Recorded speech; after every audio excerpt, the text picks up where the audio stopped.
We have to talk about the Fide candidates because Sindarov is going absolutely wild. When I checked the standings yesterday, I thought Liches was playing a prank on me. I thought this had to be April Fool, but no, guys, believe it or not, this is not April Fool. We have Sindarov leading the tournament with 1 point ahead of Fabiano Caruana, and not just that, he actually beat Fabiano in the last game, which happened yesterday, and this was like an insane game. Now, if you don't know, the FIDE candidates is the most important tournament happening in 2026 because it determines the next challenger of the world champion. And so the winner of this tournament is going to challenge the current world champion, Gukesh, in a one-on-one match to determine who would be the next world champion. So it's a very high-stake tournament, and a lot of people have Fabiano Caruana being the favorite. Sindarov is just 21 years old and he qualified to the tournament by winning the 2025 FIDE World Cup when he was just 19 years, which is actually insane, making him the youngest player in the history of the game to actually do it. And he has come into this tournament and he has started the tournament with 3.5/4. He's drawn just one game against Blue Bam and he has won the rest, which is completely unheard of. No one has started the candidates tournament with this performance, at least not in the recent years. And so he's doing so good. I just had to make a video about it. Now, his last game was against Fabiano Caruana. He completely destroyed Fabiano. Fabiano is known to be one of the best opening chess players in the world, but he was completely outplayed right from the opening. So the opening started pretty decent, pretty normally because it started with the Queen's Indian. Fabiano did not go immediately for the Queen's Indian, accepted, because if it takes Sindarov goes e4 and the game might become very dangerous early on. And that's the thing with Sindarov. He doesn't really concern himself with how the opening goes. He's ready to get into dubious position just to get the chance to win. And so I'm sure Fabiano is quite aware of that and he didn't want to complicate his right of the jump, but he did go for the Queen CD, accepted, only the delayed. And there it is, progress with e3. Knight came out, the bishop takes the pawn, and this is basically the classic Queen's Gambit. It's very difficult for things to go wrong for white here, and so Sindarov has a very solid position out of the opening. Usually the idea for black is to play c5, maybe a6, b5, try to get space in the queen side, and white is just going to develop normally, try to play for e4, and things are just going. White is usually very solid in this position.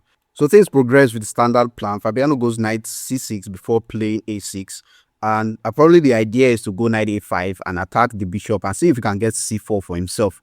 And so the game progressed with knight c3, and here Fabiano played b5. Now, typically the move here is to go bishop b3, but Sindarov, wanting to complicate things, he's definitely very prepared for this opening, decides to go bishop to d3. After bishop to d3, Fabiano continues his development, bringing out his bishop, and then Sindarov played the move a4. Now, if you notice, I want you to take note of the time here. If you notice, Sindarov hasn't really made use of his time. Fabiano, on the other hand, who is known as the opening expert, has used about 10 to 15 minutes of his time, and you can see that Sindarov is very well prepared here. This is all his preparation. Fabiano pushes his pawn, the knight moves over to e4. Then we have knight a6, he takes, pawn takes, and here the fireworks begin.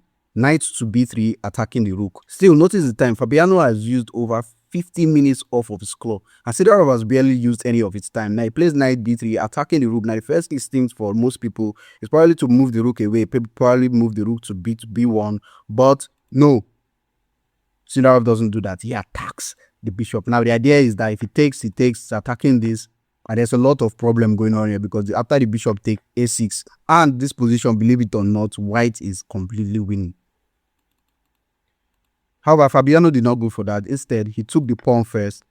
And now, you might assume, oh, okay, now he moves the rook. Nope.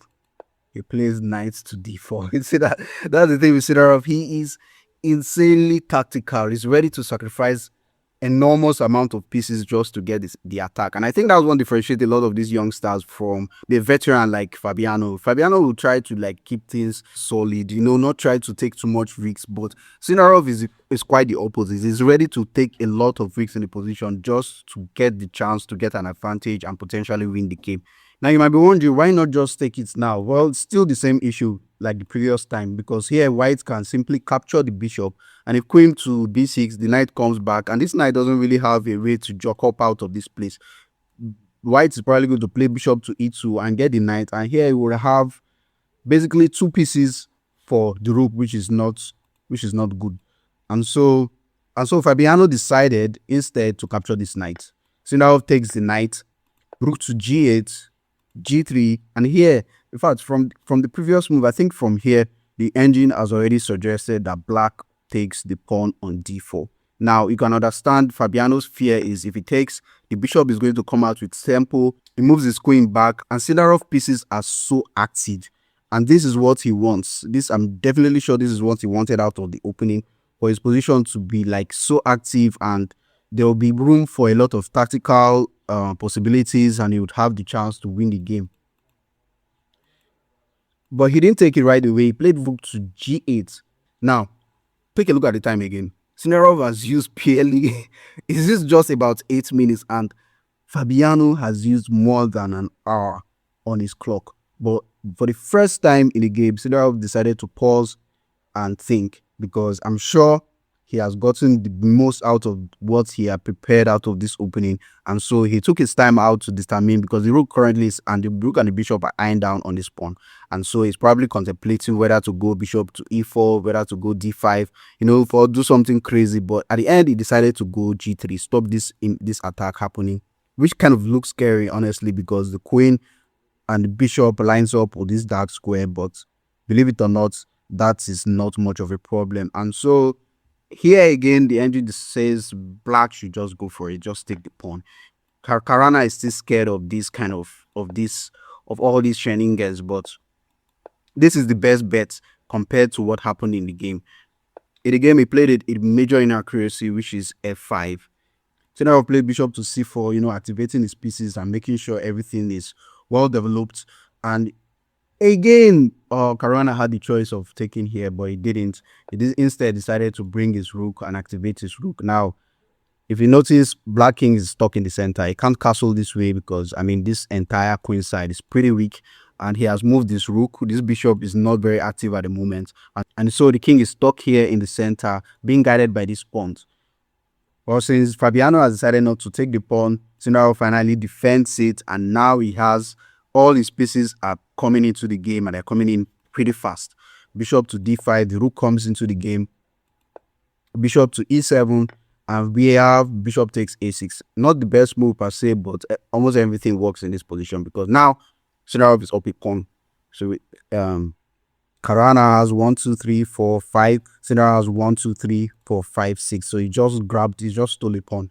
Now the king is in the center. The next move coming in is most likely bishop to b5. So Caruana moves the bishop, plays bishop to b5 regardless, just keeping a strong hold on the position, defending this pawn. Fabiano continued the bishop to f6, which is another inaccuracy here. The engine was suggesting he goes king to g8, just try to talk the king away in the king side. But the thing is, like I was mentioning, I'm trying to point out to you all earlier, check how much time Fabiano has left. Now, if you are confused about the time control, the time control for the Fide candidates is 2 hours for the first 40 moves. So within that 2 hours, there will be no increment. Now, the increments only start after the 40th move, where I think 30 minutes will be added, if I'm not mistaken, and then they will have 30 seconds of increment. So for now, they are playing like sudden death. And this is just move 21. So Caruana has to make over 19 moves to make it up to the time control. And this is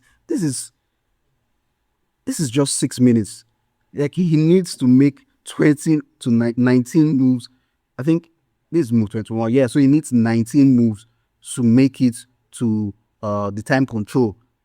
In comparison, check Sindarov's time. Sindarov has about over an hour. He has all the time in the world to think. So yeah, at this point, it's basically GG's, because Sindarov is already up a pawn. Like, how does Caruana, even if he manages to get to the time control, he's probably going to end up getting a losing position, because he won't have the time to make all the best possible moves in the position. So we have bishop to f6. Now, trying to exchange some pieces because he's simply up a pawn here. He rejects, but decides to take with the rook. I think this kind of makes sense, because we have the rook, the queen, and this other rook with the bishop as well, putting pressure on the d4 pawn. But believe me when I tell you that this is completely winning for white, especially with this passed pawn cruising down the board. Sindarov played rook to c5. We have rook to d7, because if he takes here and pawn takes, The queen is under attack, and these pawns are matching off the board, so obviously it's not going to take that. And now we have d5, just break open the position. Pawn takes e5, and Caruana has just 3 minutes, bro. 3 minutes, and he needs to make 13 moves. That is not enough time at all. Sindarov has over 47 minutes. Oh boy. Sindarov continues with queen to f3, attacking this pawn to get the rook. This pawn is under so much pressure. Caruana takes the pawn on b7, but yeah, that's not saving him, because now rook can take, rook takes, attacking the queen, and this pawn is undefended. He's just going to grab the pawn. So much pressure on it, on his position. The rook is under attack. The rook retreats. He plays h4. Fabiano has barely a minute, just about 2 minutes on his clock. Sindarov has 45 minutes. Like, this is a complete blowout, and he still has to make over 8 moves. Bruh, worst part, he is completely losing. Sindarov here is up a pawn, and his position is way more active than Black's position. So bishop to c3, defending this pawn. He plays h5, attacking the rook. The rook moves. He gives a check. The king goes to h8, because he can't go anywhere else. If he goes to f8, bishop to c5 here just attacks the king. So, and that's like, he has to give up the queen, and that's basically GG's. So he goes to h8, but it's still the same problem. Here we have bishop to d5, which is actually a very great move. Now, you can add, like, there's basically nothing to do here. You have this. You could still just do this. There's just so many ways to win this game. Anything you do here is just winning. And so Fabiano decides not to take the bishop. He plays f6 first, but then Sindarov puts the nail in the coffin with rook to c5, and Fabiano resigns. Fabiano has just 48 seconds, and rook to c8 is coming. h6 is coming to checkmate here. Everything here wins. As you can see here, is mate in 15. Just to give you an example, if say rook to 8, let's say you want to just defend this pawn, that's still GG's, because you just take the bishop, and you can't take back, because then this is checkmate. Let's say he tries rook here to block the rook from coming to c8. You can simply just capture it, and if the queen captures, well, you just play h6, and you are threatening to give a checkmate. If the queen comes here, you play this, which is still threatening to give a checkmate. So, like, what do you even do here? What do you do here? Is there really anything you can do here? Wait, let's see what the engine says about that. Yeah, there's basically nothing. So that's just one of it. And with that, ladies and gentlemen, Sindarov became the sole leader of the 2026 Fide candidates. That is it, folks. Guys, what do you think about Sindarov's performance? Like, his performance is making me so excited. I had to make a video about it. I can't imagine him coming and winning the entire thing. And that just goes to show that experience isn't really of an advantage in this tournament, because there are a bunch of people that have quite the experience here. I believe Giri is not his first rodeo in the candidates, as well as Caruana has played it 6 times. Hikaru has played about 3 times, and these guys are not performing as much as the youngsters here. So let me know, what do you think about his performance so far? Do you think he can keep it up and make it all the way to the finale and win the entire thing, becoming Gukesh's new challenger and potentially the new world champion? That would be insane.